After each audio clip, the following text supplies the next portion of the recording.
child sees you in the car, fingering at somebody else and cursing at some other driver, how do you expect your child to be a civil, kind, courteous individual when you aren't representing it? So parents have allowed themselves to be moved away from the kind of conduct that should be part of their household, part of the things that they represent to their children as a model. And if you aren't representing to your children what it is to be kind and polite, how do you expect them to be kind and polite when your behavior hasn't been that? Okay, so it's your duty, it's your responsibility to conduct yourself even in your own private house in such a way that's a model to your children to emulate. Exactly. Because it's going to be more important how you represent it than the fact that you said it. Exactly. They're going to say, what's going on here? My mom isn't polite. She's cursing at that lady in the car next door, next to her, and and saying negative things to people on the street. And so you represent what your child will ultimately become. Exactly, and I don't think parents realize that their children are emulating after them. It starts at a very young age. It does. Where the little girl, she sees her mom putting on makeup and putting on nice clothes, and she's like, well, mommy's doing this. Yes. So, of course, she goes into the closet, takes out her mom's big shoes. Right, We've all right. seen this in movies, and parents don't realize that they have the strongest time on their children, and so they have to literally invest in them and teach them proper etiquette. Like you said before, it starts at home. Starts at home. That's the first school, your first institution of education. It's the home. Exactly. Yes. Will etiquette aid people in their everyday lives, in your opinion? Oh, absolutely. It would make the society more productive. It would make us a lot more happier than we are. It would make us more unified as a community, as a nation. Really, the word nation really relates to etiquette. Exactly. Because what creates a nation? What creates a town, a city, a state? Respect for one another. Respect for one another, absolutely. And the belief that being kind has its rewards. If I say thank you, if I say you may pass before me, being kind has its rewards because the person that you're being kind to will hopefully reciprocate and then be kind to someone else. So it spreads, and we are much more healthier if we just getting our stress level down. Exactly. As a people, if being kind will lower your stress level, then you're going to be a lot more healthier in the long run. And it'll start a domino effect. It would. And I think that's what people need to realize. If you're kind to others, they're going to reciprocate, and they're going to be like, wow, someone showed me real kindness today. Maybe I should let down my guard a little bit. And not frown and not look mean or mad at the next person, or to not try to ignore them simply because I have the ability to ignore them. Exactly. And you see that often. So you think etiquette, of course, is essential to everyday life? It's absolutely essential. That? Yes. Who taught you the importance of etiquette? Who started you off at a young age? It was a value system. It's a moral value system, and once you make the connection between the morality of it and the value of it in terms of your own personal, being your own personal person, projecting your own personal personality and your own values as a human being, this is just a wonderful way to say I'm somebody who respects life, respects humanity, respects my fellow neighbor, even though I may not know this person, but I respect them. Exactly. Because I am exhibiting what is in accordance to that respect. I am showing respect when I say thank you.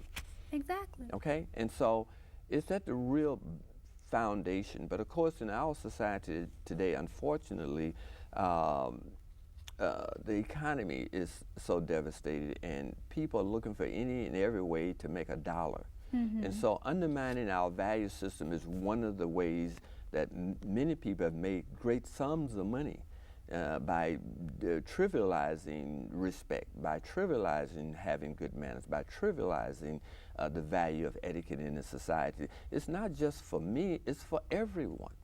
And so if we allow our marketers to trivialize it, then they're able to induce us into other kinds of behavior that are very antisocial and anti-productive behavior.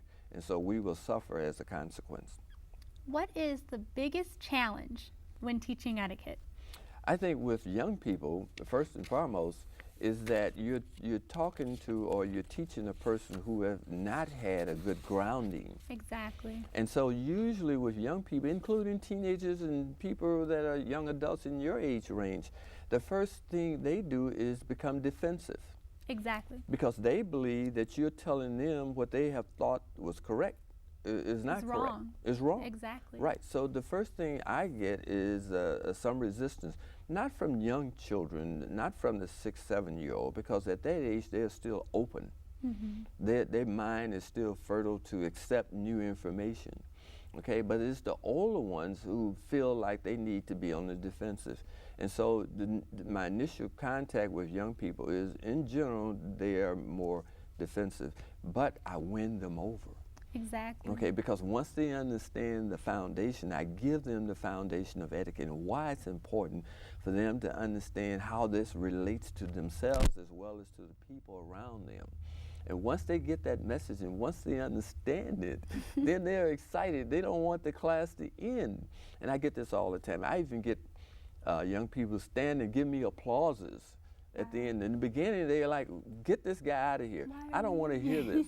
And now at the end, they're saying, oh, you know, for what they have learned. And they have a whole new sense of themselves and in the world around them. And they go out there, you know, champion this great, great cause. And it's really not a great cause in the strictest sense of the word, but to them it's a great cause because it's something new. And now they understand it. And it's now this like playing basketball or playing chess or like any other discipline. Now they understand it, and then they know how to use it to their benefit and to the benefit of the community.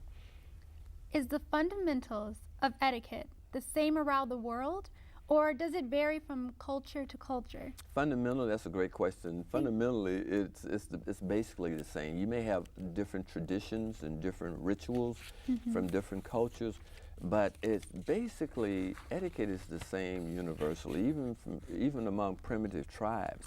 Their social relations, you know, is based on the same fundamental set of rules, respecting one another, adhering to each individual's right to exist and to contribute. And so it's basically the same regardless of where you go.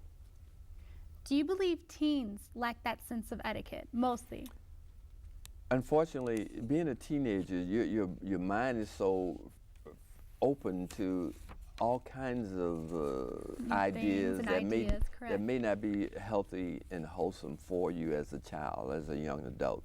You haven't had enough experience, let me say it that way. You haven't had enough experience to really appreciate, you know, what it is to be an adult. And so young teenagers are mimicking, by and large, they're mimicking what they think adulthood is, exactly. You know, and being mature is. And because they're mimicking, because they don't have the real experience. For instance, to me, to say that you are an adult, you really need 10 years of adulthoodness. Okay, you need to be out there at least 10 years to say you know what it is to be an adult. You've had enough experience, because you know, applying an idea to any sense of self without having the experience is really, you are experimenting. Exactly. You're assuming, you're making an assumption about this is appropriate for me being seen as an adult, as a mature person, but you really don't have the practical experience. And certainly you're using, you know, the people in your family, your people in your community as role models to say what it is to be an adult. But you don't have the practical experience until you have a certain number of years of doing something, of being something. And unfortunately, our young people today, they want to be treated as adults, but they don't have the prerequisite foundation to really be an adult. In other words, you need to be able to support yourself. Exactly. You need to be able to show that you can do that, first of all. Prove that you can do that, first of all, over a period of years. Exactly. That you can support yourself. You know, without depending on your family, without depending on other people contributing to your support. So you're really not an adult if you're living at home and someone else is contributing to your support, but you're acting like an adult. Exactly. And you think you have the ability to make judgments and decisions like an adult, but you aren't an adult until you're able to do those basic things. Number one, to support yourself. Exactly. You know, pay for your rent, your car, your lights, your phone, and all the other things you feel you have a desire to have. And then after a few years of doing that, you know, and showing that you have the ability to be responsible, then you may consider yourself an adult. And you find a lot of teenagers, like you were saying, 18 years old, still children or teenagers, and they're saying, you know, I do all this stuff by myself. I'm ready to live alone. I'm ready to, you know, be my own independent person, when in reality they get out there into the real world and they realize very easily and very quickly that, okay, you know, I'm not an adult anymore. So I agree that it takes a while, and it takes time, and it takes brain power, and a lot of emotional stability to become, you know, emotionally ready to be an adult. Right. Well said. Thank you. What is the one thing you hope everyone learns about etiquette? I think if your show, and of course it's a wonderful vehicle for communicating with hundreds or even thousands of people, one of the things that I think they should learn, that it's easy to be civil. And you start with respect for yourself and respect for others. Regardless of their age, if you can take a moment to show respect in some way, and this is what etiquette does, it gives you a foundation to show respect. When you say thank you, you're really showing respect, okay? When you make eye contact with someone, to show them that you pose them no threat, you're really showing respect to them. And so I would say get an etiquette book. All of the young people out here who are listening, get an etiquette book. Start there, learn those rules, and practice them. Because if you don't practice them, you won't really be proficient at it.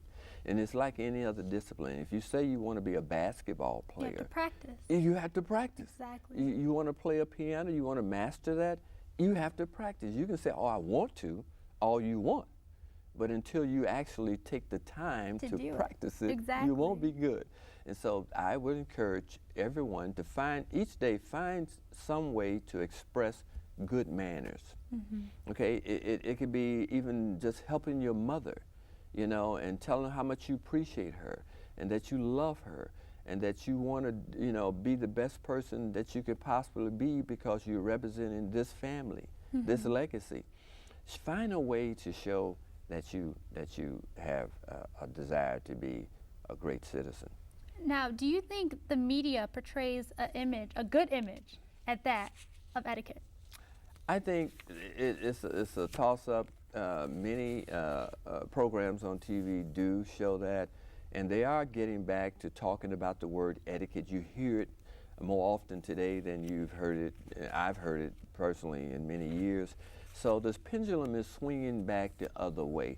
I think we've hit bottom as a society. I think it's not too much further we can go to demonstrate our degeneracy and our ability to be savagery. And so I think the pendulum is swinging back in the other direction, and I think television can play a very, very important part in that. And this is television here, right here, what we're doing. And it is playing a part in getting the message out there that we can do better. We can do better, and the media can do a lot better as well. Now, this is my last and final question for you. All right. What is your major goal that you want to accomplish with this etiquette camp and this whole etiquette thing? The best thing I could say in terms of my goals in this area would be to just continue to spread the word, to continue to make this part of our thought process, and just simply by people that are looking at this show, hearing this word, and understanding that this word does have value, and that if they can just take a moment to understand the importance of it, then we're going to be such a great people, and the future is going to be so bright for you and your generation. Thank you very much, Nathan Wright, for joining us, and thank you all for viewing this show of Taking It to the Streets. Once again, my name is Rachel Greenabaum, and thank you for watching. Fairly soon